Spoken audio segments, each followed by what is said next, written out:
Super super. செல்லையில ஓ போடலாமா? பத்தல ஓ போடலாமா? ஓகே சரி ஓ போட்டாச்சு. ஓகே சந்தோஷம், வாழ்த்துக்கள். ஆமா எல்லாமே அந்த மணப்பரத்து காளியம்மன் உடைய அருள் என்றும் நமது.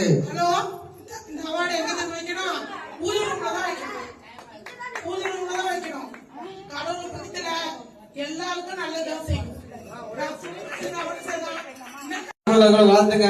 நல்லபடியா தாய் பிள்ளைமா நோராண்டு காலம் நோய் இல்லாமல் சீரும் சிறப்பமாக நிறைவேற்ற செல்வம் குறைவற்ற நோயற்றி வாழ வேண்டும். உங்களுடைய சீமந்தம் அவார்டு உங்க பொண்ணு உங்க குடும்பம் சார்பாக நல்லபடியா வாழ்த்தணும், நல்லபடியா வாழ்த்தணும், வளரணும். நீங்க எல்லாத்தையும் கூப்பிட்டு மக்கள் மனசுலாம் வயிறார சாப்பாடு போட்டு சிறப்பா பண்ணீங்க. தமிழ்நாட்டுல எத்தனையோ பசங்க கேள்விப்படுறாங்க, சீமந்தம் அவார்டு இப்பதான் கேள்விப்படுறேன். ரொம்ப தானே